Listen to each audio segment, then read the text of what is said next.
बिस्मिल्लाहिर्रहमानिर्रहीम, अस्सलामु अलैकुम। लाइव डॉक्टर शाहिद मसूद के साथ मैं हूँ सुमेरा सलीम। नाज़रीन, पंजाब असम्बली से अपोजिशन के 26 अरकान की मुअत्तली के मामले में हुकूमत और अपोजिशन के अरकान पर मुश्तमिल मुज़ाकराती कमेटी का तीसरा इजलास आज नतीजा खेज रहा, जिसमें सूबाई वजीर ने कहा कि अपोजिशन के साथ हमारा इत्तेफाक राय हो गया है। दूसरी जानिब पाकिस्तान तहरीक इंसाफ की चेयरमैन मिनिस्टर गौहर साहब की जानिब से कहा गया है कि खैबर पख्तूनख्वा में मुनक्किद होने वाले सेनेट इलेक्शन के लिए हुकूमत और अपोजिशन के दरमियान मामला तय पा गए हैं, जबकि बाज़ाब्ता ऐलान वज़ीर आला खैबर पख्तूनख्वा करेंगे। दूसरी जानिब रावलपिंडी में बारिश के बाद सैलाबी सूरत हाल के पेश नज़र वज़ीर आज़म शहबाज शरीफ साहब की जानिब से हंगामी इजलास भी तलब किया गया। इसके अलावा भी दीगर मौज़ूआत पर आज हम गुफ्तगू करेंगे। स्टूडियो में हमारे साथ मौजूद हैं डॉक्टर शाहिद मसूद। अस्सलाम वालेकुम डॉक्टर साहब। डॉक्टर साहब, खैबर पख्तूनख्वा में मुनक्किद होने वाले सेनेट इलेक्शन के लिए हुकूमत और अपोजिशन के दरमियान जो है मामला तय पा गए हैं, लेकिन बाज़ाब्ता ऐलान वज़ीर आला खैबर पख्तूनख्वा करेंगे। देखें, इस इरेलीवेंट सा है इस वक्त सेनेट का इलेक्शन और बाकी सारे मामला। आज तो बहुत ज़्यादा बारिशें जो हैं वो और तबाहकारियाँ बारिशों की तमाम मुल्क में और ख़ास तौर पे पंजाब, रावलपिंडी, कई इलाकों में, और बेशुमार इंसानी जानें गई हैं उसमें। और ये मेरे ख्याल से आने वाले दिनों में भी ये तबाहकारी जारी रहेगी जो बयान हो रहा है, और ये तूफ़ानी बारिशों का सिलसिला जारी रहेगा। हमारी जो एलीट है जो तामीराती फ़ंड लेती है हर साल, वो बड़ी खुश होती है ऐसे मौक़ों पे, और वो खुश इस मौके पे इस लिहाज से होती है क्योंकि उनका कहना ये है कि ये सड़कें और पुल और ये बाकी सारे जो तामीरात हैं वो उनका फिर ऑडिट नहीं हो सकता, क्योंकि अगर वो सड़कें तबाह हो गई, अगर पुल गिर गए, अगर मकानात बह गए, अगर तो वो तो कहेंगे कि जी तो बारिश हुई थी, हमने तो बड़ा अच्छी यहाँ पे सड़कें बनी हुई थी, बड़े अच्छे पुल बने हुए थे, वो तो सारे बारिशों के नज़र हो गए, तो ना कोई ऑडिट हो सकेगा। और फिर ये है कि हमें मज़ीद पैसा मिलेगा ताकि हम वहाँ पे ख़र्च करें और ये कहें कि जी तो तबाही आई हुई है वहाँ पे, तो फिर उसके लिए मज़ीद फ़ंड लें हुकूमत से, जो बजट में उनको मिला हुआ था उससे ज़्यादा फ़ंड मांगें। और वो बड़े खुश इंतज़ार कर रहे हैं इसका कि ये बारिशों के बाद फिर दोबारा सड़कें बनेंगी तो फिर ठेका कितना होगा, किसका कितना कमीशन होगा। तो एक ये भी साथ साथ जहाँ पे आफात आती हैं वहाँ पे ये माशी दहशत गर्दी का सिलसिला भी जारी रहता है, और दूसरी तरफ रेस्क्यू के लिए जो है वो आम लोग, पुलिस, NDMA, सिक्योरिटी फोर्सेस, और सबसे बढ़ के तो शहरी खुद निकलते हैं ऐसे मौक़ों पे, एक दूसरे की मदद करते हैं। लेकिन दूसरी तरफ ये भी सारा, इसमें भी एक कारोबार, जैसे मैं कहता हूँ ना कि जंगें भी हमेशा प्रॉफिट होती हैं बहुत से लोगों के लिए, तो इसी तरह से ये तबाहकारियाँ भी बहुत से लोगों के लिए प्रॉफिट्स हैं। अच्छा, अब इसमें जो तो ये अल्लाह ताला खैर करे, अब देखें ये बारिशें किस तरह से आगे मामला जाते हैं और इसमें से सियासत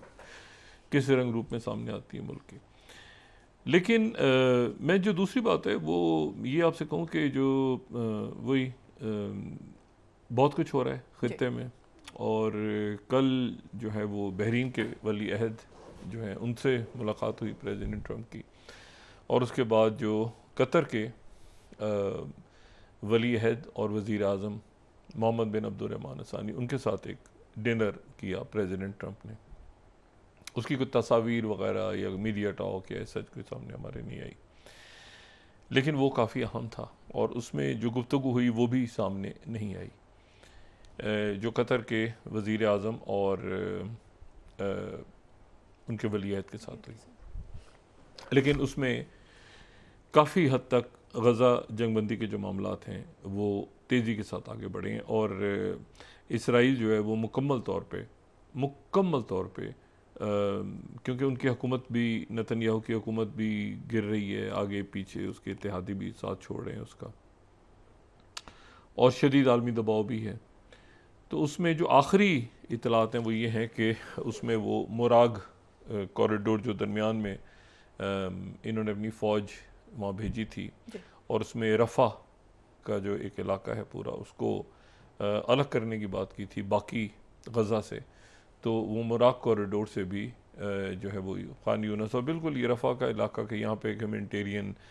सिटी बनेगा, और उसको गज़ा ह्यूमैनिटेरियन फाउंडेशन देखेगी, और वो तो ये मोराग कॉरिडोर से भी इसराइल अपनी फ़ौज हटाने पे राज़ी हो गया है, और अब मोराग कॉरिडोर से भी हटा लिया है, और अब तकरीबन वो सारी बातें जो हमास की जो मुतालबात थे वो इसराइल ने तस्लीम कर ली हैं। अब ये है कि वो ऐलान होना है। एक थोड़ी सी पट्टी है जो फिलाडेल्फी कॉरिडोर पे और जो ये मोराक कॉरिडोर का जो एक कोना है इस पे, और ऊपर जो निज़ाम कॉरिडोर वहाँ पर एक छोटी छोटी चौकियाँ वो कह रहे हैं कि हमें रखने की इजाज़त दी जाए। और ये ऐसा मामला है जिस पे किसी को इतराज़ नहीं होगा। बाकी गज़ा में तो जाहिर है कि खुल जाएगा गज़ा, और वहाँ पे जो अरब ममालिक और बाकी जो सिक्योरिटी फोर्सेस हैं वो दाखिल होंगी, और डॉक्टर इसी तरह से वो गज़ा ह्यूमैनिटेरियन फाउंडेशन को भी उन्होंने डंप कर दिया है अमेरिकन ने, और उसकी जगह अक़वाम मुत्तहिदा जो है वो इमदाद लेके दाखिल होगी। तो ये जो डील है ये तकरीबन इसके ऊपर, क्योंकि मोराक कॉरिडोर और फिलाडेल्फी कॉरिडोर के ऊपर वो नेतन्याहू जो है वो अड़ा हुआ था, तो उससे भी वो कल जो है वो पीछे हट गया। लेकिन इस दौरान जो है वो एक और वाक़या जो हमारे सामने आया है, जो चार पाँच दिन तक चला है और बड़ी अफसोसनाक सूरत हाल वो डेवलप हुई कि जब सऊदीया के इलाके में, सऊदा के इलाके में, जो कि जनूबी शाम का एक इलाका है, और वहाँ पर जो है वो झड़पें हुई। अब इसका बैकग्राउंड ये है कि वहाँ पे दुरूज़ जो मसलक के लोग हैं या मज़हब के लोग हैं, दुरूज़ ये हैं कोई 12 से 15 लाख कुल दुरूज़ आबादी है, लेकिन ये स्कैटर्ड है, ये फैली हुई है। ये सबसे ज़्यादा तो शाम में है, यानी अगर 15 लाख कहें तो उसमें से कोई 10 लाख ये शाम में है, और कोई 2.5 से 3 लाख ये लेबनान में है, और कोई 1.5 लाख के करीब जो हैं ये इसराइल में हैं दुरूज़। और ये जो है ये एक ख़ास मरहले पे, एक ख़ास मौके पे जाके ये जो इस्माइली अहले तशीह उनसे भी ये अलग हो गए थे, तो इनको कोई भी जो है वो तस्लीम नहीं कर, ये ख़ुद भी अपने आप को मुसलमान नहीं कहते, नमाज भी नहीं पढ़ते, और बाकी जो भी इनकी अपना मसलक इनकी नोज। और जो शाम का इलाका है ना, शाम का इलाका है, यहाँ पर जो ज़ाहिर है इसकी एक जो जोग्राफ़ी है वो तो सदियों में तब्दील होती रही है, लेकिन यहाँ पर बहुत से मज़ाहिब और मसालिक मौजूद हैं, शाम में रहते हैं इस पूरे इलाके में, और उसमें ज्यूज़ भी हैं, क्रिश्चियंस बहुत बड़ी तादाद में। अगर यहाँ पे हम ये देखें जो रिलीजियस ग्रुप्स हैं, तो इसमें हमें, अगर हम 7th को देखें तो इसमें हमें जो है, या हम 7th को देख लेते हैं, एक स्टडी 7th को हम देख सकते हैं, तो यहाँ पे 74% सुन्नी बयान हो रहे हैं और एक सेंसस में, और फिर उसके बाद अलावाइट्स बयान हो रहे हैं, इस्माइली और अहले तशी, और फिर क्रिश्चियंस बयान हो रहे हैं। तो 10% तकरीबन क्रिश्चियंस और 3% जो है वो दुरूज़ हैं। अच्छा, लेकिन एक दूसरा जो रॉयटर्स ने कुछ अर्से पहले इनकी पॉपुलेशन अगर हम देखें तो उसमें अरब सुन्नी मुस्लिम है 59%, और फिर अलावाई जो कि अरब स्पीकिंग हैं वो 11.8%, फिर अदर्स, और फिर उसके बाद कुर्द हैं उसमें, और फिर 9.3 जो है इसमें जो हैं वो दुरूज़ भी आते हैं। अच्छा, अब इसमें जो एक इशू है बहुत बड़ा, वो ये है कि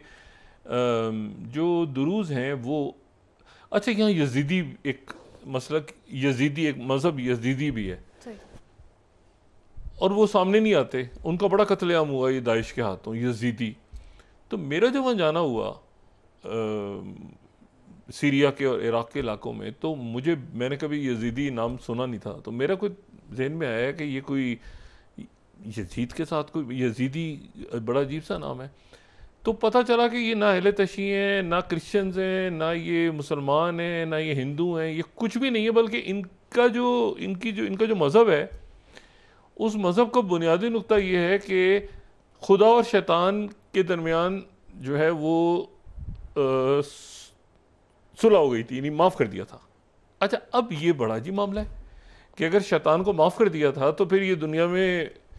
ये नेकी और बदी का क्या कॉन्सेप्ट है? तो वहाँ से फिर एक मोर निकलता है, और वो बड़ा एक कॉम्प्लेक्स किस्म का एक मज़हब है, वो सामने भी नहीं आते। लेकिन ये कि वो सारे इलाके के जो ये ख़ास तौर पे जो दाइश और ये जो एक्सट्रीमिस्ट ग्रुप निकले, तो ये यजीदियों के पीछे लग गए। अच्छा, इसी तरह दुरूज़ के पीछे लग गए, दुरूज़ का बड़ा खतरेआम हुआ उस ज़माने में। दोबारा अब ये जो इलाका है ना, ये जो शाम का इलाका है, इसके हवाले से बहुत सी अहादीस में ज़िक्र है कि यहाँ पे हरमजदौन, फाइनल बैटल दमिश्क के अंदर, फिर मुख्तलिफ अहादीस में जो बाबुल फितन है उसमें बहुत ज़िक्र है। दमिश्क का। लेकिन दमिश्क जो है ये एक ज़माने में तो रोमन एम्पायर, पूरी रोमन एम्पायर जो थी उसका ये हिस्सा था, ये पूरा का पूरा सीरिया। उसके बाद जब शिज़म हुआ, द ग्रेट शिज़म 105-4 ईस्वी में, तो उसके बाद ही हुआ कि बाज़ंतीनी जब अलग हुए, बैजेंटाइन एम्पायर अलग हुई, तो ये सीरिया जो है ये बाज़ंतीनियों के पास चला गया, ये यानी ऑर्थोडॉक्स बाज़ंतीनियों का ये इलाका हो गया। उसके बाद 7वीं सदी में उसको हज़रत खालिद बिन वलीद रज़ी अल्लाह ताला अन्हु के दौर में ये फ़तह हुआ दमिश्क, सीरिया। और उसके बाद जो है ये उमवी दौर में दारुल खिलाफा रहा मुसलमानों का। फिर उसके बाद अब्बासी दौर में बगदाद में चला गया था दारुल खिलाफा। और फिर जो है वो यहाँ पे 12वीं और 13वीं सदी में सल्जूकों और फ़ातिमी, सल्जूक चूँकि एक दूसरे मसलक से थे, फ़ातिमी दूसरे मसलक से थे, तो उनके दरमियान लड़ाई भी हुई, खिलाफतें दो पैरेलल बनी, एक बड़ा अजब सा दौर रहा। और कुछ इलाके में एक खिलाफत थी, कुछ इलाके में दूसरी थी, बहुत बड़ा इलाका था शाम का। और फिर जो है यहाँ पे ममलूक आ गए 1250 से लेके 1516 तक ममलूक, और 1516 से ऑनवर्ड्स फिर ये उस्मानिया, सल्तनत उस्मानिया यहाँ पे रही अपने ख़ात्मे तक, यानी 1918 तक सल्तनत उस्मानिया रही। तो ऑटोमन्स के दौर में फिर ये मुख्तलिफ इसमें जो इलाके थे ऑटोनमस, वो वलायत के नाम से, वलायत दमिश्क और वलायत बैरूत बाद में खैर अलग, ज़ाहिर है कि लेबनान को अलग कर दिया, लेकिन यहाँ पे मुख्तलिफ इलाकों में ये जो है ये तकसीम हो गया था। ये वलायत दियार अज़ोर और वलायत सूरिया जिसको दमास्कस कहते हैं, और हलब की वलायत अलग कर दी थी उन्होंने। तो ये बहरहाल, और वलायत बैरूत तो फिर वो लेबनान में चला गया, वो भी एक इलाका था जो। तो ये ऑटोमन दौर का नक्शा कुछ और नज़र आता है हमें। इसका एपिकॉट एग्रीमेंट हुआ तो उसमें फिर फ्रांस के पास चला गया, और 1946 तक ये फिर फ्रांस के पास रहा, 1920 से लेके। और इस दौरान जो है यहाँ पे एक जो सुल्तान अल अतरश पाशा, उनको पाशा भी कहा जाता है या खाली सुल्तान अल अतरश भी कहा जाता है, उन्होंने बगावत, आलम बगावत बुलंद किया फ्रांस के ख़िलाफ़। अच्छा, अब ये जो सुल्तान अतरश हैं, ये शाम के अंदर ये बड़ा इनका नाम, जैसे मैंने आपसे कहा ना, कुछ किरदार, कुछ रोल्स ऐसे हैं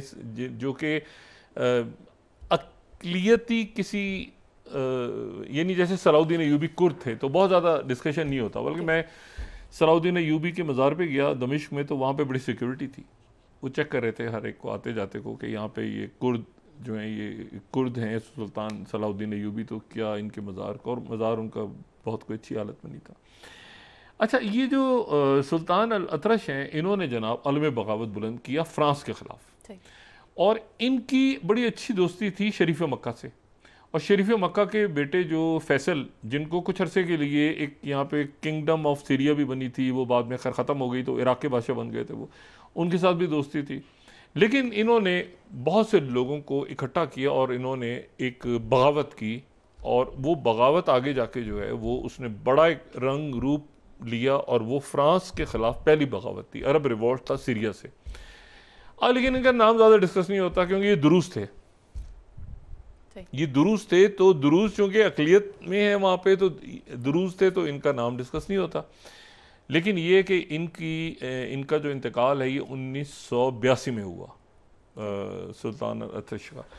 और जब इनका इंतकाल हुआ तो उस वक्त हाफिज़ुल असद जो हैं, उन्होंने फिर इनको बहुत कमांडर और रेवोल्यूशन का एक बहुत बड़ा इस्तारा इनको करार दिया। अच्छा, अब ये है कि वो सीरिया को देखें ना, 5 आपको नज़र आते हैं इनके जो पड़ोसी हैं। एक तरफ तो आपको शुमाल में तो तुर्की है, एक तरफ तुर्की नज़र आ रहा है, एक तरफ आपको इराक़ नज़र आ रहा है, एक तरफ आपको जो है वो लेबनान नज़र आ रहा है अगर नक्शे में देखें, और एक तरफ जो है वो आपको उर्दन नज़र आ रहा है, ठीक है, इसी तरह से इनका मैप बन रहा है। और एक तरफ गोलान की पहाड़ी हैं, और तो अब इसमें इशू ये है कि तो 5 इनके पड़ोसी हैं, लेकिन इराक जो है ना वो सॉरी सीरिया जो है ये बहुत हद तक इस वक्त किसी एक अहमद शरा आ तो गए, अबू बकर जुलानी या अहमद शरा, वो सदर बन तो गए, उन्होंने कल खिताब किया और ज़ाहिर है इसराइल ने जो अटैक्स किए वहाँ पे, तो इसराइल के अटैक्स हुए, इसराइल दुरूस के, हालांकि इसराइल का कोई ताल्लुक ही नहीं, वो जनाब उन्होंने सदारती पैलेस पे भी अटैक किया, फिर उसके बाद वो मिलिट्री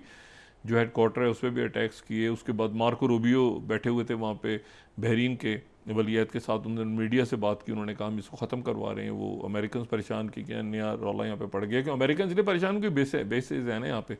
उनकी बेसिस जो कुछ बेसिस हैं वो ये साउथ में रह गई है ना, सीरिया में उनकी अमेरिकन बेसिस हैं अल्तनफ के इलाके में, और बाकी वो साउथ का इलाका है, तो वो उसमें परेशान कि हमारी बेसिस इसमें निशाना ना बन जाए। ये जब पिछले दिनों बशार अल असद के दौर में जब गज़ा की जंग चल रही थी तो सीरिया में अमेरिकन बेसिस पे अटैक होते थे, इराक में भी होते थे, लेकिन जब अहमद शरा के आने के बाद वो अटैक ख़त्म हो गए। ज़ाहिर है अहमद शरा के साथ प्रेसिडेंट ट्रंप की मुलाकात हुई और बाकी सारे मामला,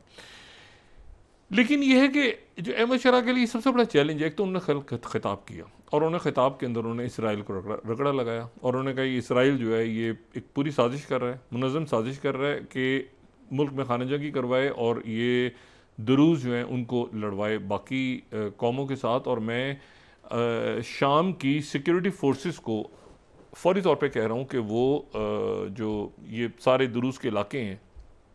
सैदा वगैरह के, यहाँ से वो विड्रॉ कर दें। अच्छा, अब हुआ क्या था कि उस इलाके में दुरूज़ कबाइल और जो मकामी बद्दू हैं उनका झगड़ा था, उनकी लड़ाई हुई थी पहले आपस में, होती रहती है गाँव में कबाइल की उनकी लड़ाई हुई, तो यहाँ पर जो सीरिया के सिक्योरिटी फोर्सेस हैं वो पहुँच गई। सीरिया के सिक्योरिटी फोर्सेस पहुँची तो दुरूज़ ने कहा कि आप यहाँ पे, उन्होंने उनके खिलाफ नारेबाजी की शुरू कर दी, उनके खिलाफ खड़े हो गए दुरूज़ के, आप कैसे आ रहे हैं, आप तो ये अरब जो बद्दू कबाइल हैं उनके साथ मिल जाएंगे। वो एक पार्टी बन गए सिक्योरिटी फोर्सेस, क्योंकि अहमद शरा का एक ज़ाहिर बैकग्राउंड है, तो अहमद वो पार्टी बने, उसके नतीजे में वहाँ वो दुरूज़ के साथ जो है वो, क्योंकि ज़ाहिर है जो सिक्योरिटी फोर्सेस हैं वो ऐसा कोई आर्मी तो नहीं है, उसमें ज़्यादातर वो लोग हैं जो नुसरा फ्रंट के हैं या बाकी, और तो उसमें वो दुरूज़ जो है उनके साथ एक पुरानी हिस्ट्री है जो बहुत कोई खुशगवार नहीं रही दुरूज़ के साथ उनकी हिस्ट्री। तो वो जो है वो एकदम से वो निकल के वो जनाब मामला ख़राब होता गया और ख़राब होते होते जो है वो एक ऐसी जगह पे पहुंच गया कि जिसके नतीजे में फिर ये हुआ कि इसराइल वो कहते हैं ना वो तो कौन में खाम खा, उसने का देखा मौका तो वो दरमियान में उसने मिसाइल दाग दिया और हमला कर दिया। लेकिन मैं आपको सिर्फ ये बताना चाह रहा हूँ कि सीरिया जो है ना वो बदकिस्मती के साथ एक तो बहुत बड़ा मुल्क है, बहुत बड़ा मुल्क है, दूसरा ये है कि वो उस पर एक सबसे बड़ा जो चैलेंज है अहमद शरा का वो ये कि अपनी सेंट्रल अथॉरिटी को कैसे उन्होंने मेंटेन करना है, बड़ा अच्छा किया उन्होंने। अब वो नेतन्याहू ने थोड़ी देर पहले कहा कि जी वो तो इस इलाके में आ नहीं सकते दोबारा, उन्होंने अहमद शरा ने ये कहा कि यहाँ पर दुरूज़ कबाइल ही सिक्योरिटी संभालेंगे, यानी अब यहाँ पे सेंटर की जो फ़ौज है, सिक्योरिटी फ़ौज है, वो नहीं जाएगी, बल्कि मैं दुरूज़ को यहाँ पे ऑटोनॉमी दे रहा हूँ कि वही सिक्योरिटी के मामलात को अपने इलाकों में खुद ही तय करेंगे, और ये बड़ा अच्छा किया उन्होंने। लेकिन मामला ये सारा कि ये बहुत बड़ा चैलेंज है अहमद शरा का, और इस चैलेंज में वो कितना कामयाब होते हैं। अभी उनकी कुछ देर पहले आज बात हुई है, टर्की के प्रेसिडेंट तैयब एर्दोगन से भी बात हुई है, सऊदी अरेबिया भी साथ खड़ा है, यूएई भी साथ खड़ा है। लेकिन ध्यान में रखें कि सऊदी अरेबिया और यूएई और बाकी सारे ममालिक कतर वगैरह उनका बॉर्डर नहीं लगता सीरिया के साथ। सीरिया के साथ बॉर्डर जो है वो लगता है टर्की का बहुत बड़ा बॉर्डर, और फिर इराक का बॉर्डर लगता है, या फिर जॉर्डन और इसराइल और बाकी ये लेबनान। तो सबसे ज़्यादा जो जाहिर है कि अहमद शरा वहाँ पर मौजूद हैं और वो जो हैं वो तुर्की के बहुत करीब हैं। लेकिन एक यहाँ पर और भी इशू है, वो ये है कि पीकेके ने हथियार तो डाल दिए हैं लेकिन पीकेके ने हथियार कहाँ डाले हैं? हथियार तो उन्होंने डाले हैं इराक के अंदर। तो पीकेके जो है वो जो उनकी जो एसडीएफ थी, ठीक है ना, वो एसडीएफ जाके मिल गई अहमद शरा के साथ। लेकिन एसडीएफ जो है यानी वो कुर्द जो कि तुर्की के खिलाफ थे, जो बहुत बड़ी तादाद में शुमाली सीरिया में मौजूद हैं, उनके पास तो हथियार हैं, वो तो एसडीएफ है ना, तो एसडीएफ ने कहा कि हम जा रहे हैं और जाके अहमद शरा के साथ जा रहे हैं, लेकिन वो टर्की के लिए थ्रेट तो है ना अभी भी, क्योंकि वो मौजूद है वहां पे, वो जो फोर्स है वो तो मौजूद है ना अपनी जगह, एंटिटी कुर्द एग्जिस्ट करते हैं, तो उन्होंने तो ऐसा हथियार नहीं डाल के, बोले उन्होंने कहा हम तो अहमद शरा के साथ हैं, तो गले मिल लिए, हाथ मिला लिए, लेकिन वो एक उनकी मौजूदगी तो है। और वो जाहिर है कि अगर तुर्की में तो पीके के नहीं है ना, तुर्की में तो वो पार्लियामेंट का हिस्सा बन गए, अब्दुल्ला ओचलान या ओलान जो है उन्होंने कह दिया, लेकिन यहाँ मौजूद हैं कुर्द। तो अब ये कि तुर्की के लिए बहुत इंपॉर्टेंट है कि यहाँ स्टेबिलिटी रहे, ख़ास तौर पे जो शुमाली सीरिया जो शाम है वहाँ पे स्टेबिलिटी रहे, लेकिन वो स्टेबिलिटी रखने के लिए जो है वो वहाँ पर अहमद शरा का इन्फ्लुएंस कम है, और ये जो एसडीएफ के लोग वहाँ से मिल गए जाके, जिन्होंने हाथ मिला लिया अहमद शरा के साथ, वो अभी तक मौजूद हैं, वो तो कुर्द हैं और वो मौजूद हैं। अच्छा, इसी तरह से जो अहमद शरा के लिए दूसरा बड़ा चैलेंज है, एक तो ये कि वो तुर्की के साथ ऐसे मामलात रखें, लेकिन वो जितना तुर्की से बात करते हैं तो ये जो कुर्द हैं ये इसको बहुत, तो ये होगा ये कुर्द एसडीएफ वाले जो हैं ये उनके साथ मिलके और फिर ये एक दौरा करें तुर्की का, ताकि ये क्लैरिटी हो जाए बिल्कुल कि जी जो कुर्द हैं सीरिया के, वो और अहमद शरा एक साथ गए और प्रेसिडेंट उर्दगन से मिले, वो खुद अपनी जगह मौजूद हैं, जहन में रखें, उन्होंने हथियार नहीं डाले। और फिर दूसरा इशू जो है वो इराक है। इराक में जो है वो शिया सुदानी की हुकूमत है जो कि अहले तशी हैं, तो इसीलिए जो है, और वो जाहिर है कि वो ये देख रहे हैं कि भाई यहाँ से अलवाइट्स को हमने निकाला। अलवाइट्स जो हैं, जो अलवी हैं, उनको पहले ये फतवा जो है ये कुछ दिहाइयों पहले आया था कि वो अहले तशी हैं, उससे पहले उनको अहले तशी नहीं कहा जाता था, लेबनान से फतवा आया था उस सदर के दौर में। तो उसके बाद बहरहाल वो अलवाइट्स हैं और वो भी मौजूद हैं वहाँ पे। लेकिन अब इशू ये कि अहमद शरा के लिए बहुत बड़ा चैलेंज ये है कि वो ये जो बैल्कनाइजेशन वाली बात है ना सीरिया की, कि बैल्कनाइजेशन, अच्छा दुरूज कोई अलग मुल्क नहीं चाहते, ये ध्यान में रखें। दुरूज जो हैं वो हकूक की बात करते हैं, अलग मुल्क उनका बन नहीं सकता क्योंकि एक जगह पे है नहीं ना, लेबनान में बिल्कुल अलग हैं, यहाँ पर बिल्कुल अलग हैं वो, और ये तो मारे जाएंगे, इसराइल वाले तो मारे जाएंगे अगर ये दुरूज़ों ने अलग मुल्क का मुतालबा कर लिया, क्योंकि वो कहेंगे कि इसराइल की दुरूज़ भी हमारे साथ आ जाएं। तो यहाँ तो शाम में तो वो बहुत ज़्यादा है, वो 10 लाख, सबसे ज़्यादा तो शाम में 10-12 लाख, और इसी इलाके में ये जबल दुरूज़ का जो इलाका है जनूबी, जहाँ पे ये झगड़े हुए हैं सारे, इसी इलाके में दुरूज़ इसी इलाके में रहते हैं। अच्छा, और तो ये जो है ये अगर मिल जाते हैं उनके साथ, इनके साथ वो इसराइल के दुरूज मिल जाते हैं, तो फिर इसराइल कहाँ जाएगा? ये 12 लाख दुरूज जो हैं वो उधर 1.5 लाख दुरूजों के साथ मिलके, तो बाकी उधर इसराइली कहाँ जाएंगे सारे? तो ये इतना ही था बस, के इतनी बस हम दुरूजों के साथ उन्होंने कहा हटो बच्चों पीछे निकलो, बेशतर इसके कि वो दुरूज आने शुरू हो जाएं, क्योंकि कई दुरूज होते हैं, उन्होंने कहा कि अच्छा उधर से इधर आ रहे हैं इसराइली, तो हम भी चलो सैर करके आते हैं इसराइल की, तो उन्होंने फौरन पाबंदी लगाई, बीच में बॉर्डर सख्त किया नेतन्याहू ने, कि ऐसा ना हो कि दुरूज सारे उठ के जो हैं वो 13 लाख दुरूज जो हैं वो पता चला इसराइल पहुंच गए। तो ये एक बस इसको इधर हटो बचो करके जो उसने चलाने थे, तोपे वोपे चलानी थी, स्ट्राइक करने थे, वो सीजफायर हो गया। मार्को रूबियो ने, प्रेसिडेंट ट्रंप ने बड़ी सख्त मैसेज दिया नेतन्याहू को कि ये क्या इस वक्त हाथ छेड़ा है और क्यों छेड़ा है तुमने, वगैरह वगैरह। अच्छा, अब नेतन्याहू, लेकिन मैंने आपसे कहा ना अहमद शरा के लिए इससे बहुत बड़ा चैलेंज ये है कि वो ये सारे, यानी देखें माजी में असल में होता ये है कि चूँकि जिहादी तंजीम है, नुसरा फ्रंट जो है उससे पहले ये जो है ये अबू मुसाब जरकावी के साथ ये उनके नायब बन गए थे, ये जेल में चले गए। 2003 में ये लेबनान से इराक आ गए, और इराक में आने के बाद ये अबू मुसाब जरकावी के साथ, फिर उसके बाद ये कि ये जो है ये अरेस्ट हुए, 4-5 साल जेल में रहे, फिर बाहर निकले, फिर बाहर निकलने के बाद अबू गुरैब जेल, बाकी जेलों में इधर उधर, और बाहर निकलने के बाद जो है वो एमन ज़वारी के बहुत करीब जो है ये आ गए, और फिर एमन ज़वारी के करीब आ गए, और फिर एमन ज़वारी ने जब अपने आप को अलग किया, फिर उसके बाद इनकी कुर्बत अबू बकर बगदादी के साथ हो गई, फिर ये दोनों के ख़िलाफ़ हो गए, फिर इन्होंने कहा मैं नुसरा फ्रंट बना रहा हूँ, तो हरकत तहरीर शाम, तो वो बना ली इन्होंने। लेकिन ये है कि मैं आपसे ये कह रहा हूँ ना कि चूँकि इनके साथ सारे वो जिहादी रहे हैं और वही फोर्सेस में भी हैं, तो वही चूँकि जहन काम करता है तो कभी वो अहले तशय्युअ सामने आ जाते हैं, कभी वो क्रिश्चियन सामने आ जाते हैं। तो अहमद शारा के लिए सबसे बड़ा चैलेंज ये है कि एक तो ये है कि प्रेसिडेंट एर्दोगन के साथ ये बात करें और एक कोई कॉन्फ्रेंस मेरे ख्याल से अरेंज करवाएं जिसमें कुर्द भी हों और जिसमें अहले तशय्युअ भी हों और जिसमें ये ख़ुद भी इनकी फोर्सेस भी हों और फौरी तौर पे और दुरूज़ भी हों, और ये एक कॉन्फ्रेंस करवाएं, चाहे टर्की में करवाएं, चाहे ये दमास्कस में करवाएं, चाहे ये रियाद में कहीं करवाएं, ताकि ये अफेक्शंस आपस में जो लड़ाइयाँ हुई हैं, लेकिन दुरूज़ की और सिक्योरिटी फोर्सेस की लड़ाई कोई अच्छी बात नहीं, और इसका एक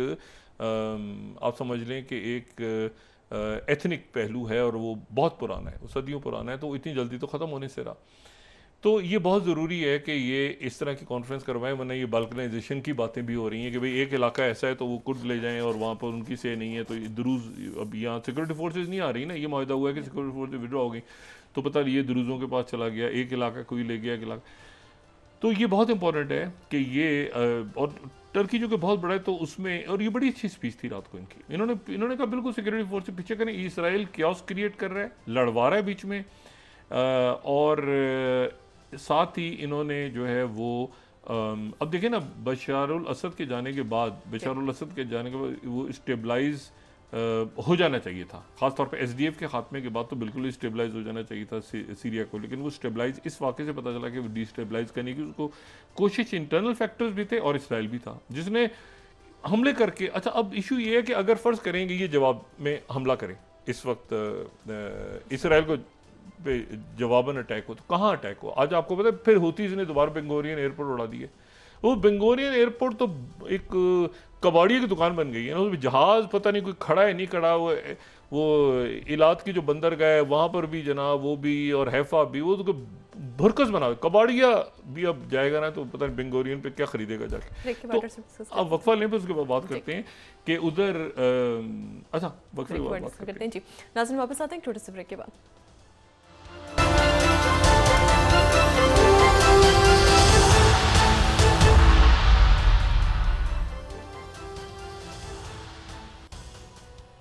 वेलकम बैक नाज़रीन। डॉक्टर साहब, बैरिस्टर गौर साहब ने कहा कि पार्लिमानी पार्टी ने कारकुनों को झगड़ा ना करने और जो सारी तवज्जो है बानी बिचाई की रिहाई पर रखने की हिदायत कर दी है।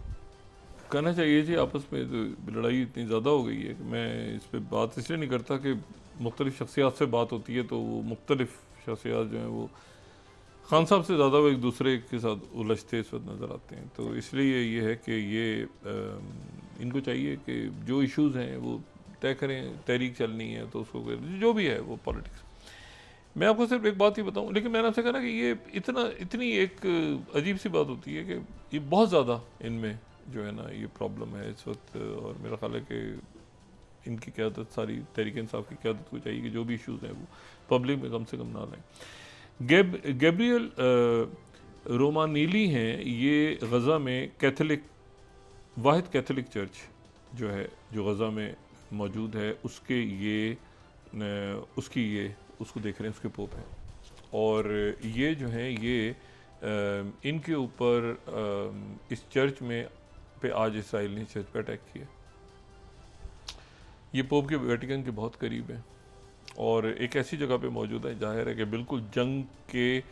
बदतरीन जाहिरियत के दिनों में भी इन्होंने चर्च को नहीं छोड़ा। वहाँ पे इबादत हो रही थी तो दो वहाँ पे जो इबादत करने वाले थे वो भी साथ वहाँ पे जाँ बक हुए और ये जो है ये भी ज़ख्मी हुए। तो वेटिकन जो है वो काफ़ी इसके ऊपर ये जो होली फैमिली चर्च गज़ा में, और ये भी यहाँ पर भी लोगों ने पनाह ली हुई है और एक अजीब सूरत हाल है। लेकिन आप ये देखें ना कि ये जो यानी जो क्रिश्चियंस हैं उन्होंने भी वो जगह नहीं छोड़ी, मतलब है कि लोगों की खिदमत जहाँ जिससे हो रहा है, चारों तरफ बॉम्बिंग हो रही है, तो वो चर्च के ऊपर भी अटैक हुआ है। लेकिन मैं जो बात कह रहा हूँ वो ये है कि गज़ा की डील अब उसका ऐलान हो जाना चाहिए, क्योंकि अगर वो मोरा कॉरिडोर से भी विड्रॉ कर गए हैं तो फिर उसका हो जाना चाहिए। और दूसरी बात जो है वो ये है कि जो आज एक और जो कंपनी है वो जद में आ गई और वो है MBDA। अच्छा, ये MBDA जो है, ये MBDA जो है ये इनकी अमेरिका में भी ये यूरोप की सबसे बड़ी ये आप समझ लें कि ये उनका जो मिज़ाइल या ड्रोन्स बनाने वाली जो कंपनी, असला साज कंपनी है, यूरोप की बड़ी कंपनी है। और ये जो है ये GBU-39B जो जो हथियार हैं जिनको फिर उसके बाद ड्रोन्स के ज़रिए गिराया जाता है जो भी, और बड़े मोहलक वो ये तैयार करते हैं। तो ये अब जनाब पता चल रहा है कि जनाब ये भी इन्वॉल्व है और इनका असला भी, मैंने आपसे कहा ना कि ये दबाव, मगरिब का दबाव बहुत शदीद बढ़ता जा रहा है अपने। इनका असला जो है, इनकी फैक्ट्री चूँकि अमेरिका में है, तो अमेरिका से बरतानिया से वो उधर से फ्रांस, उधर होते होते होते होते इनका असला भी यूज़ हुआ है। ये जो बच्चे, वो जो बच्ची, जो एक तस्वीर हमने देखी थी ना, बड़ी अफसोसनाक वीडियो थी कि वो बच्ची भाग रही है आगे और पूरा घर जल रहा है पीछे और एक बच्ची आगे भागती, तो वहाँ पर भी ये गिरा था। वो जो बच्ची जिसमें सारे उसके घर वाले झुलस गए, तो GBU-39B वहाँ पे गिरा था। और ये जो है ये small diameter bomb weapon system कहलाता है, बड़ा मोहलक है ये। अब जनाब इसके ऊपर जो है वो पूरी एक डिटेल रिपोर्ट जो है ये गार्डियन ने आज पब्लिश की है 18th। European missile group MBDA selling parts of bombs that have killed children in Gaza. पूरी डिटेल रिपोर्ट है 18th, डिटेल रिपोर्ट है और बड़ी अफसोसनाक रिपोर्ट है। वो कहते हैं ब्रिटेन ने कुछ तो वेपन्स रोक लिए थे, लेकिन गार्डियन की इन्वेस्टिगेशन कह रही है कि इसके रेवेन्यू जो है ये थ्रू UK आगे पीछे 39 जनरेटेड। अच्छा, और फिर चूँकि इन्होंने बहुत ये डिटेल में ये तो अरब न्यूज़ ने भी इन्वेस्टिगेट किया है। 20th Arab news, Europe's largest missile maker supplying parts to Israel for bombs use in Gaza. और उसके साथ ही 20th, और उसके साथ ही फ्रांस 24 में कोट कर रहा हूँ कि ये MBDA जद में आ गया, यूरोप की missile group selling parts for bombs that kill children in Gaza. तो ये जो है ये वहाँ पर अब ये एक नया, मैंने आपसे ना ये बहुत से वो कि भाई गजा में आप यूक्रेन भेज नहीं रहे, आपने यूक्रेन भेजना था, उधर अमेरिका के थ्रू आप गजा को भेज रहे हैं, तो ये एक नया फड्डा वहाँ पे खड़ा हुआ है। तो ज़रूरत है इस वक्त यूक्रेन में लोगों को।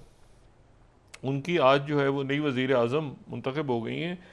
अब इनका नाम जो है वो है यूलिया सेवेरदेनको, ऐसे करके बस कुछ है। तो ये उनकी नई वज़ीर आज़म बन गई हैं और ये प्रेसिडेंट ज़ेलेंस्की ने इनको नॉमिनेट किया है, तो ये नई वज़ीर आज़म है यूक्रेन की। लेकिन वो जो प्रेसिडेंट ट्रंप ने कल एक बात की, उन्होंने कहा कि जर्मनी से, उन्होंने कहा मैंने जर्मनी को कह दिया और जर्मनी से चल पड़े हैं, पैट्रियट मिसाइल यूक्रेन के लिए रवाना हो चुके हैं और वो चल रहे हैं, वो बस पहुंच जाएंगे, किसी वक्त भी यूक्रेन पहुंच जाएंगे। वो कह के वो ट्रम्प सब चले गए। अब मसला ये हुआ कि वो पीछे जो है वो जनाब जर्मनी ने कहा कि हमारे तो पास तो कोई, ये मैं यहाँ पे कोट कर रहा हूँ 24th कीव इंडिपेंडेंट, बहुत रौला पड़ा हुआ। Germany denies knowledge of patriot missile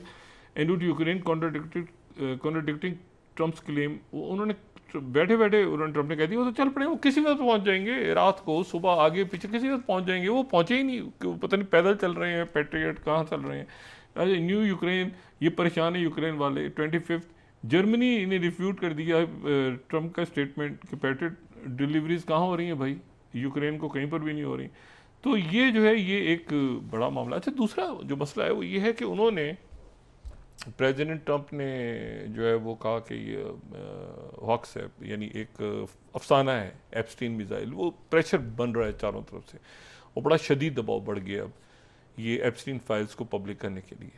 और ये मागा के अंदर जो है, मेक अमेरिका ग्रेट अगेन के अंदर जो तकसीम है वो बढ़ती जा रही है। माइक जॉनसन भी आ गए, बाकी भी बढ़ती जा रही है। कल जो उन्होंने हॉक्स दिया उसके नतीजे उन्होंने कहा ये अफसाना है, कोई चीज़ ही नहीं है। उसी प्रेस ब्रीफिंग में जो कि बहरीन के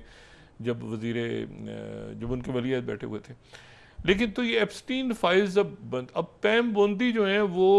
वैसे तो बड़ी साथ इनके, और वो जो अटॉर्नी जनरल है वो जो इनका फुटबॉल मैच था उसमें भी साथ मौजूद सब कुछ, लेकिन ये कि वो अपने ओहदे पर रह पाती हैं नहीं रह पाती ये देखना है कि वो कहीं दरमियान में ट्रम्प साहब उनको ही डंपना कर दें, क्योंकि पूरा जो मेक अमेरिका ग्रेट अगेन है वहाँ पर एक दबाव बढ़ता जा रहा है FBI का काश पे। दूसरी बात ये देखें, ये क्या मुमकिनात हैं, यानी वो बंदा जो है वो ट्रंप के 2019 में अरेस्ट हो गया, वो ट्रंप से मिलने गए, गालिबन कोई झगड़ा था क्या था, वो कुछ देर के बाद वो अरेस्ट हो गया। जेल में गया और जेल में उसकी जो है उसने खुदकुशी कर ली। खुदकुशी के बारे में उसके सवालात हैं कि वो जैसे गिरा तो गिरने के बाद वो उस तरह से गर्दन टूटी नहीं, वो एक पूरी उसकी एक जो है वो एक कहानी है जेफरी एप्स्टीन की। और ये जो कम उम्र ख़वातीन के साथ ये जो है ये पार्टियाँ हो रही हैं और पार्टीज़ के अंदर जो है वो मुनशियात का इस्तेमाल हो रहा है कई सालों तक। अब सवाल ये है कि अगर ये अफसाना था तो फिर वहाँ पर जो है जेपी मॉर्गन ने ये मैं कोट कर रहा हूँ 28, अगर ये सारा का सारा अफसाना था, एप्स्टीन फाइल्स में कोई लोग ही नहीं थे, तो मुझे बताएं कि जेपी मॉर्गन ने ये 28वीं स्लाइड कोट कर रहा हूँ मैं, 290 मिलियन डॉलर्स की सेटलमेंट कैसे कर दी? ठीक है, एक्यूजर्स के साथ, एप्स्टीन एक्यूजर्स के साथ ये जो है ये यानी ये जो है ये आप देखें 200, इसी को न्यूयॉर्क टाइम्स 30th जज approves JP Morgan's 290 million settlement with Epstein victims. तो ये कैसे कर दी? इसका मतलब है कि कोई लिस्ट एग्जिस्ट कर रही है ना। अच्छा ये देखें, और फिर उसके बाद जेपी मॉर्गन जो है, जेपी मॉर्गन एक्यूजर्स जो हैं वो उनके, अब उसमें कौन है एक्यूजर्स, वो लिस्ट कौन सी है और क्या वो इतनी पावरफुल लिस्ट है कि उसका नाम, यानी वो एप्स्टीन फाइल्स है या हमारे मुल्क की कुछ शुगर माफिया और सीमेंट माफिया और ये जो इस तरह की माफिया उसके नाम आते रहते हैं और पकड़ा नहीं कोई जाता, ठीक है बस फलानी माफी है तो दिमाकना माफी है, तो ये कोई एप्स्टीन फाइल्स किस्म की चीज़ें हमारे यहाँ भी तो हैं बहुत सारी, हर कुछ अर्से के बाद आ जाता है नाम सामने। अच्छा तो ये जो है ये लेकिन आप ये देखें कि जेपी मॉर्गन जो है उसने, मैं फिर यहाँ पे कोट कर रहा हूँ रॉयटर्स 32, उसने $1 बिलियन सिर्फ जेपी मॉर्गन ने इनके शिफ्ट किए, ठीक है, यूएस वर्जिन आइलैंड ने जो है ये बताया। अब एक ये टाइम्स यूके मुस्तनद तरीन दुनिया के जरीदों में, JP Morgan handled 1 billion in transaction for Jeffrey Epstein. अब अगर ये एप्स्टीन था, ये देखें ना, ये वो कह रहे हैं कि हॉक्स है, अब वो पूरा आज न्यूयॉर्क टाइम्स ने एक चार्ट दिया हुआ है कि कौन से लोग इनके खिलाफ हैं, कितने हमायती हैं, कोई इधर से उधर, कोई दरमियान में लोग हैं। देखिए ना इन्होंने चार्ट ऐसे बना के दिखाए हैं कि कुछ ओवरलैप कर रहे हैं, कुछ दरमियान में लोग खड़े हैं, कुछ इधर हैं, कुछ कह रहे हैं ट्रंप का नाम अलग से ले रहे हैं, कुछ इधर खड़े हैं, कुछ उधर खड़े हैं, कोई कह रहे हैं नहीं ये सारे रिपब्लिकन हैं, और कुछ फोर्सेस को कह रहे हैं बाहर की फोर्सेस की साजिश है। ये न्यूयॉर्क टाइम्स ने बड़ा ज़बरदस्त आज जो है ना वो एक पूरा दिखाया है, पूरा मैप बना के दिखाया है, कुछ उधर खड़े हैं, कोई एक्शन ज़रूरी नहीं है। वो कह रहे हैं जो इधर तादाद बढ़ती जा रही है, जो कह रहे हैं blamed for pressure on Trump administration. ही देखें ना, जो ये लाइट ग्रीन है ये बढ़ते जा रहे हैं, जो आउटसाइड ट्रंप एडमिनिस्ट्रेशन है वो दरमियान में लोग हैं कहीं, और इधर जो है वो नो वाले कम होते जा रहे हैं। तो ये प्रेशर बढ़ता जा रहा है, ये ट्रंप इंतज़ामिया का जो है। इधर देखें ना कितने सारे लोग इधर आ गए हैं बीच में, कुछ इधर से उधर खिसक के आ जाता है, उधर से खिसक के आ जाता है। वो अजीब सा एक जो है ना, कुछ ऐसे हैं जो 3 गोलों में एक साथ हैं, वो 3 गोलों में कुछ एक साथ हैं, बल्कि बहुत से लोग ऐसे हैं वो 3 गोलों में एक ही वक्त में, ठीक है, वो इधर भी हैं उधर भी हैं। वो कहते हैं अच्छा नहीं, हम सोचते हैं आगे पीछे दाएं में, तो प्रेसिडेंट ट्रंप परेशानी में घूम रहे हैं। लेकिन मैं ये कह रहा हूँ कि 33 हम देखें ना, अगर 33 times JP Morgan handled 1 billion transactions for Jeffrey Epstein, तो जेफरी एप्स्टीन के लिए 1 बिलियन डॉलर्स अगर इन्होंने किए हैं, और फिर ये गार्डियन ने भी ये खबर दी जो 31 स्लाइड है कि 16 साल के दौरान जो है वो 1 बिलियन की ट्रांजैक्शंस हुई। अच्छा 1 बिलियन की ट्रांजैक्शंस हुई, और फिर उसके बाद मुझे अब ये बताएं ना कि ये जो है ये पैसे कैसे दे दिए इन्होंने, सेटलमेंट कैसे कर दी, 290 मिलियन डॉलर कैसे दिए एक्यूजर्स को। तो एक्यूजर जिन्होंने इल्ज़ाम लगाए उनको तो पैसे दे दिए। तो अच्छा अब एक तो ये मसला अटकाओ, दूसरा जो मसला है वो ये है कि ईयू ने एक लिस्ट तैयार कर ली है कि हम जवाबी टैरिफ लगाएंगे, और वहाँ पर मेरे ख्याल से जर्मनी और बरतानिया के दरमियान कोई अभी मेरे ख्याल से डिफेंस पैक्ट भी हो रहा था, अभी प्रेस कॉन्फ्रेंस कोई हो रही थी। उन्होंने कहा है कि जी हम निगोशिएट करेंगे अमेरिका के साथ, नहीं हुआ तो अमेरिका के ऊपर हम जवाबी टैरिफ लगा देंगे। अच्छा ईयू की ये मजाल इस वक्त, अब देखें ना, एक तरफ पैट्रियट मांग रहे हैं, हम जवाबी टैरिफ लगाएंगे। अभी तक सारे ही मुल्कों ने तस्लीम कर लिया था, सारे तस्लीम सवाए चाइना के। अच्छा इंडिया के बारे में वो कह रहे हैं कि हम वही करेंगे जो कि बड़ी अच्छी डील हमारी पकड़ी है, मगर अच्छी डील कैसे पकड़ी है? वो इंडोनेशिया वाली पकड़ी है, वो तो कोई डील ना, वो तो 50 जहाज़ और ये सारे इंडिया के, तो उसी मुताबिक जिस हिसाब से उनकी तिजारत हो रही है, तो इंडिया के साथ कैसी डील होती है ये देखना है। और इंडिया ने जो है आज बड़ा सख्त किस्म का बयान दिया है।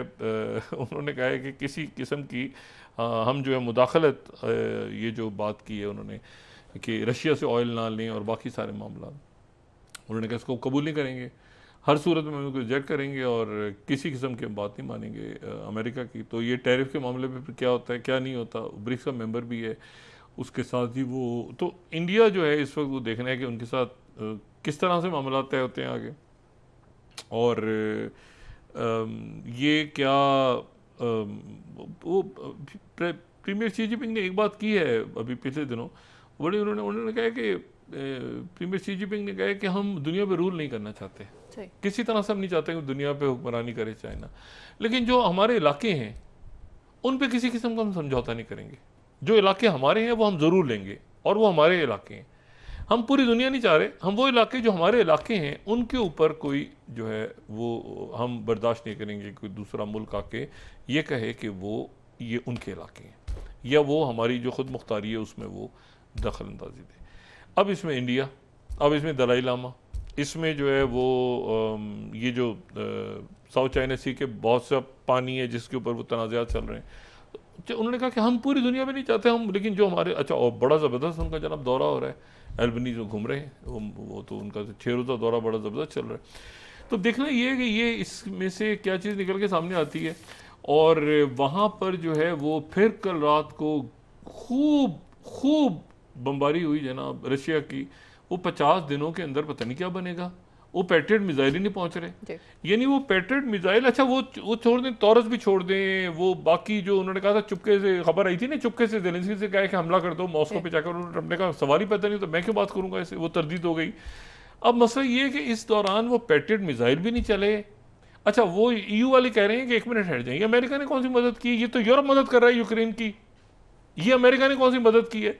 मदद तो यूरोप कर रहा है, यूरोप पैसे देगा, यूरोप खरीदेगा, तो ये ट्रम्प के खाते में क्यों जा रहा है, ये तो यूरोप मदद कर रहा है, EU मदद, EU, अच्छा EU सारा EU है तो नहीं, सारा EU तो 3-4 मुल्क हैं जो बहुत ज़्यादा चाह रहे हैं कि रशिया के साथ जंग छिड़े, लेकिन कई मुल्क तो खामोश हैं, कई मुल्क दूसरी तरफ है EU के।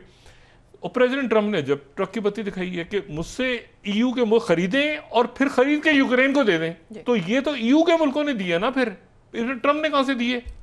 लेकिन चूंकि पैट्रियट है उनका, असला उनका है, तो इसलिए वो कहते हैं कि मैंने दिए,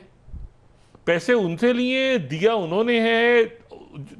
रवाना हो चुका है, आगे पहुंचा नहीं है। ज़ेलेंस्की ने जो है वो दूसरी वज़ीर आज़म अनाउंस कर दी है, वो ज़ेलेंस्की का इलेक्शन कोई नहीं मान रहा, तो वो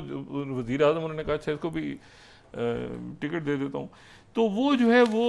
अब अजीब सी जो है ना एक ऐसी सूरत हाल है, लेकिन इस सूरत हाल में ये तो मामला ख़त्म हो, ये परमानेंटली इसको सॉल्व करना पड़ेगा, जो सीरिया का मसला मेरा बैल्कनाइजेशन ना हो जाए सीरिया की, क्योंकि बहुत ज़्यादा ये जो वाक़यात है ना इनकी रिपीटिशन बहुत ज़्यादा अच्छी नहीं है। और इसमें बहुत इंपॉर्टेंट है कि या तो कोई कॉन्फ्रेंस तलब करें, अहमद शरा एक कॉन्फ्रेंस सबकी बुला लें, टर्की वेन्यू रख लें उसमें, या रियाद रख लें, या कतर रख लें, या अबू धाबी रख लें, कोई भी ऐसा मुल्क जो है वो वहाँ पर ये, या अपने मुल्क में ही करें, और सारे ये फैक्शन जितने हैं दुरूज भी सबको बुला के आराम से कि ऐसे मसाइल ना हो। और सिक्योरिटी फोर्सेस, इन्होंने कहा है कि सिक्योरिटी फोर्सेस में जो जिम्मेदारान हैं उनके खिलाफ सख्त कार्रवाई होगी जिन्होंने दुरूज लोगों पे वहाँ पे ज़्यादती की उनके साथ। तो लेकिन ये कि पुरानी चूँकि हिस्ट्री चल रही है, तो उस हिस्ट्री को जब भी आप उसके पीछे जाएंगे तो फिर उस हिस्ट्री में से ऐसी चीज़ें निकल के सामने आती हैं बदकिस्मती के साथ, जो कि कोई अच्छा नक्शा पेश नहीं करती। जी बहुत शुक्रिया डॉक्टर साहब। नाज़रीन इसके साथ ही आज का प्रोग्राम अपने इख्तिताम को पहुंचा, मुझे स्मरा सलीम को इजाज़त दीजिए, अल्लाह ने के बाद। जी डॉक्टर साहब, अपने दोस्तों रिश्तेदारों गिरदोनवाह के लोगों का सब ख्याल रखिएगा। अल्लाह हाफ़िज़।